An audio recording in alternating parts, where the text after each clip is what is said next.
कभी कभी कुछ कहानियां सिर्फ सुनी नहीं जाती, महसूस की जाती है। और जब वो महसूस होने लगे तब समझ लीजिए अब बहुत देर हो चुकी है। आज मैं आपको एक ऐसी कहानी सुनाने वाला हूं जिसके बारे में कहा जाता है जो इसे पूरी सुन लेता है उसे रात में 2:17 पर कोई देखने आता है। अगर आप अभी अकेले हैं, लाइट बंद है और बाहर सन्नाटा है तो ये कहानी मत सुनिए, क्योंकि वो सुनती है। कहानी की शुरुआत दिल्ली से लगभग 40 किलोमीटर दूर एक छोटा सा कस्बा है, सूरजपुर। वहां एक पुरानी इमारत है जिसे लोग नीली हवेली कहते हैं। कोई वहां जाता नहीं और जो गया वो बदला हुआ लौटा।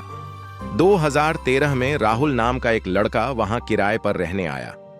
राहुल को डर नहीं लगता था, उसे लगता था भूत सिर्फ कहानियों में होते हैं। पहली रात सब ठीक रही, दूसरी रात भी, लेकिन तीसरी रात कुछ बदला। रात 2:17। रात के ठीक 2:17 बजे राहुल की नींद खुली, बिना किसी आवाज के। कमरा ठंडा हो गया था, ऐसी ठंड जैसे कोई कब्र खुल गई हो। और तभी खट खट खट, दरवाजे पर कोई नाखूनों से धीरे धीरे खुरच रहा था। राहुल की सांसें तेज हो गईं। उसने पूछा, कौन? कोई जवाब नहीं, बस फिर वही आवाज, खट खट। जब राहुल ने दरवाजा खोला, वहां कोई नहीं था, लेकिन फर्श पर गीले पैरों के निशान थे जो सीधे उसके बिस्तर तक जाते थे। परछाई।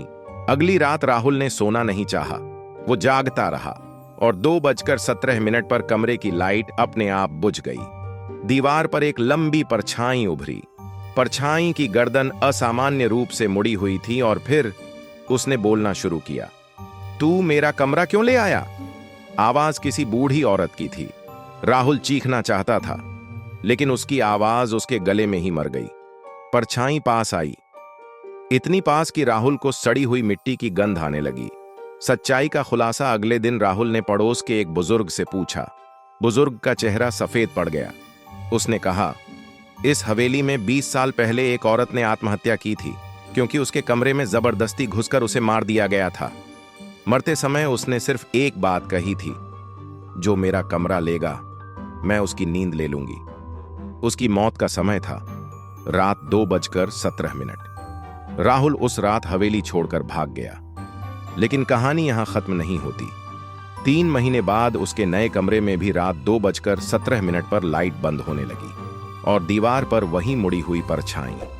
पुलिस को सिर्फ एक आवाज रिकॉर्डिंग में मिली, कमरा बदल लेने से मैं नहीं बदलती।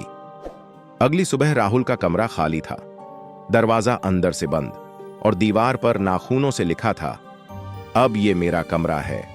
अगर आज रात आपकी नींद 2:17 पर खुले और कमरे में अचानक ठंड महसूस हो तो पीछे मत देखिएगा, क्योंकि कुछ परछाइयां देखी नहीं जाती, वो देखती हैं।